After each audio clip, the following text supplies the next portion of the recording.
tem uma dor específica que ninguém fala em voz alta. Não é a dor de perder algo ruim. É a dor de perder algo bom. Algo que você construiu com fé. Algo pelo qual você orou.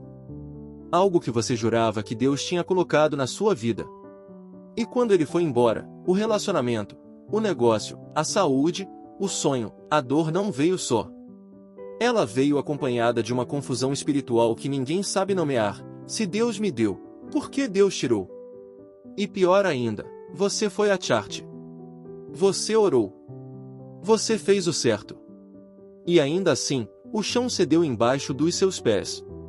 Então, em silêncio, você começou a questionar: será que eu errei? Será que Deus está me punindo? Será que eu fiz tudo isso em vão?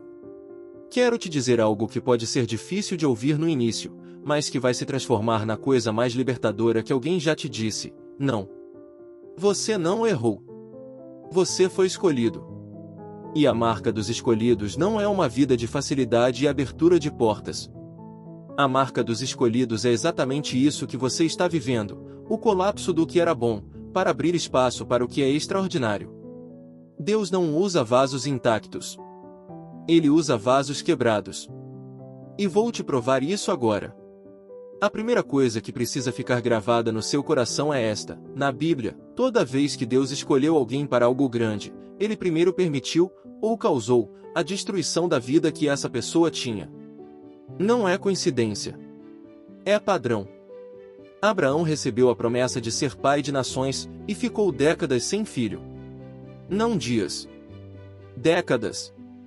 A promessa veio antes da entrega justamente para que, quando o filho chegasse, não existisse dúvida sobre de onde tinha vindo. José sonhou que seria grande, e no dia seguinte foi vendido pelos próprios irmãos como escravo. O sonho não sumiu. Mas o chão sob os seus pés sumiu completamente. Moisés foi criado como príncipe do Egito, e foi parar cuidando de ovelhas num deserto por 40 anos. 40 anos de anonimato depois de uma vida inteira de palácio. Davi foi ungido rei enquanto ainda era adolescente, e passou os anos seguintes fugindo de cavernas como um criminoso procurado. E o próprio Jesus, o Filho de Deus, antes de ressuscitar, precisou morrer. 7 vezes na Escritura esse padrão se repete: promessa, colapso, preparo, grandeza. Mas a religião só te conta o começo e o final. Ela pula o meio. E é justamente no meio que você está agora. O que Deus está realmente fazendo quando tudo desmorona? Quando Deus quer usar alguém, Ele não os enche. Ele os esvazia primeiro. Pense numa semente. Você já parou para entender o que acontece com uma semente antes dela virar árvore? Ela não cresce inteira. Ela morre. Jesus mesmo disse isso em João 12. O grão de trigo que cai na terra, se não morrer, fica sozinho. Mas se morrer, produz muito fruto. A semente que se recusa a morrer permanece o que sempre foi, apenas uma semente. Mas a semente que aceita ser enterrada, que aceita a escuridão e a pressão do solo, essa se transforma em algo que nenhum olho humano poderia imaginar olhando para ela. É exatamente assim que Deus trabalha com seus escolhidos. Ele precisa enterrar a semente da sua identidade antiga para que a identidade verdadeira, a que ele projetou antes de você nascer, possa emergir. E sabe o que mais? Quando você estava no topo daquela estrutura que colapsou, quando tudo parecia funcionar, quando o relacionamento estava firme, o negócio crescendo, os planos alinhados, você conseguia ouvir a voz de Deus com clareza? Ou estava ocupado demais? O barulho do sucesso ensurdece tanto quanto o barulho da religião. E Deus, que é ciumento por natureza, às vezes precisa tirar o som para que você finalmente ouça. O colapso não é o fim da sua história. É o fim do rascunho. Mas quero ir fundo em um exemplo. Por que José não é apenas uma história bonita para a criança? José é o mapa mais detalhado que existe sobre o que acontece quando Deus escolhe alguém de verdade. Pense na trajetória dele. Ele tinha 17 anos e 2 presentes raros. Deus falava com ele em sonhos, e ele enxergava o futuro. E em vez de usar isso com sabedoria, ele foi contar para os irmãos. Ingênuo. Jovem. Cheio de si. Resultado: foi vendido como escravo por 20 moedas de prata. Pelos próprios irmãos. Pelos seus mais chegados. Chegou no Egito sem idioma, sem nome, sem família, sem nada. Mas foi fiel onde estava e subiu na casa de Potifar. Aí veio o segundo colapso. A mulher de Potifar mentiu sobre ele. E José foi parar na prisão. Sem culpa. Sem julgamento. Sem defesa. Na prisão, ele interpretou o sonho de 2 presos. E pediu apenas uma coisa ao copeiro: se sair daqui, se lembra de mim. O copeiro saiu. E se esqueceu de José por 2 anos inteiros. 2 anos de silêncio depois de ter ajudado alguém. 2 anos de injustiça acumulada. 2 anos de orar para uma porta que não abria. Você já viveu isso? Fez a coisa certa, ajudou alguém, foi fiel, e continuou no mesmo lugar? José viveu. E então, de repente, o faraó teve um sonho que ninguém conseguia interpretar. E o copeiro, aquele que tinha se esquecido, finalmente lembrou. Em 24 horas, José saiu da masmorra e virou o segundo homem mais poderoso do Egito. Mas aqui está o detalhe que a maioria perde. Quando os irmãos que o tinham vendido chegaram diante dele pedindo alimento, José não os reconheceu de imediato como inimigos. Ele os reconheceu como parte do plano. E disse uma das frases mais profundas de toda a Bíblia: vocês planejaram o mal contra mim. Mas Deus planejou isso para o bem. O mesmo evento. 2 perspectivas completamente opostas. Você está olhando para o seu colapso pelos olhos dos irmãos, como uma traição, um erro, uma injustiça. Mas Deus está olhando pelo ângulo do Egito, como o único caminho possível para onde você precisa chegar. Agora preciso te dar algo concreto.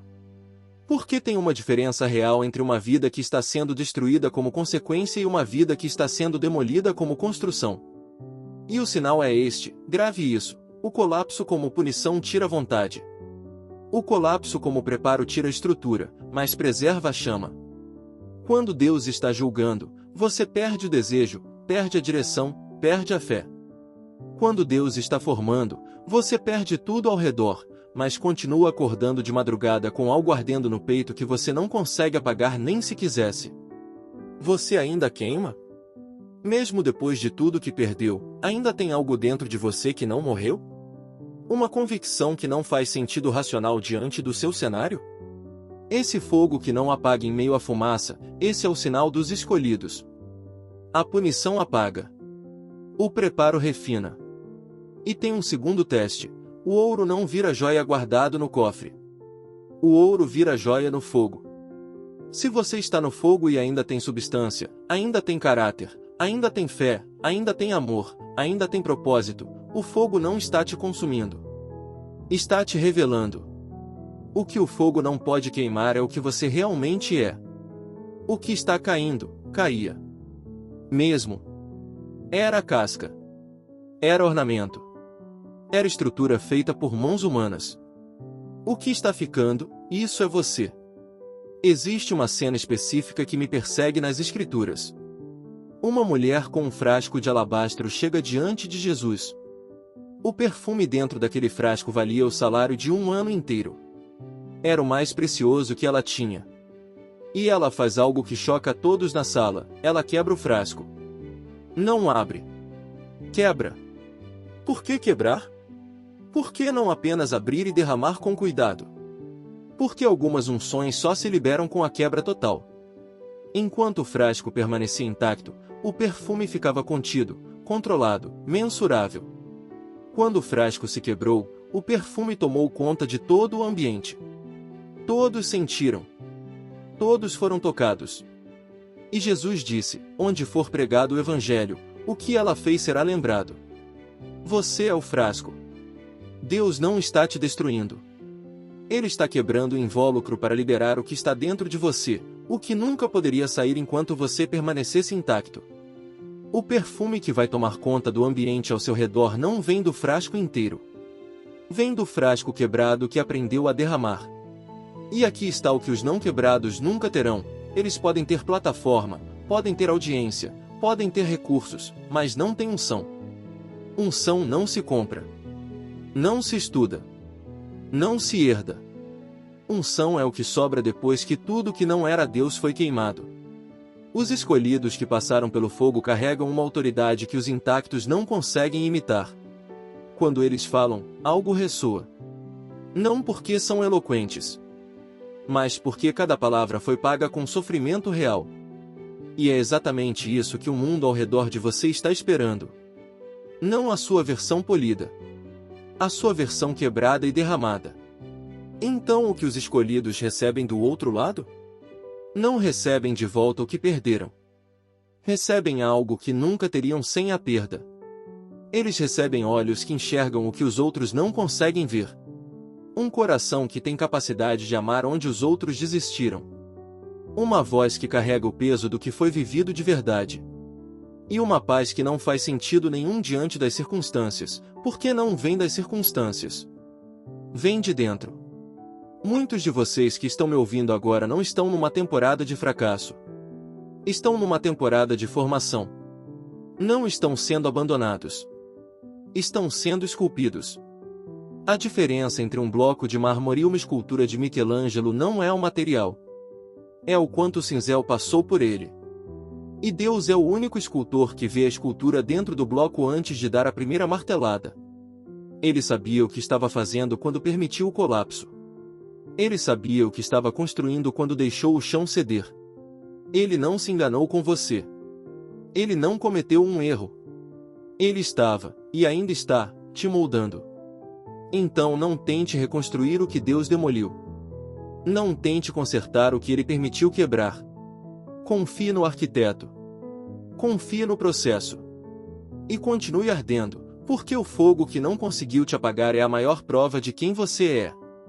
Você foi selecionado, não punido. Você está sendo formado, não abandonado. E o que vai sair desse fogo vai surpreender até você mesmo. Se essa mensagem chegou onde as palavras humanas normalmente não chegam, se você sentiu que eu estava descrevendo uma página da sua história que você nunca mostrou a ninguém, é porque o Espírito Santo usou esse momento para te dizer: você não está perdido. Você está no processo. Agora preciso da sua ajuda para que essa mensagem chegue a quem mais precisa. Se esse vídeo trouxe clareza ao seu coração, deixe o like agora. Cada like faz o algoritmo levar essa verdade para mais uma pessoa que está sofrendo em silêncio e interpretando a formação de Deus como abandono. Se inscreva no canal, porque o que compartilhamos aqui não é entretenimento religioso. É mapa. E o próximo vídeo continua essa jornada de um lugar que vai te surpreender. E o mais importante, comenta aqui embaixo a frase: eu sou o frasco quebrado. Não porque é um ritual vazio, mas porque ao escrever isso, você está declarando para si mesmo e para quem está ao redor: eu não fui destruído. Eu fui derramado.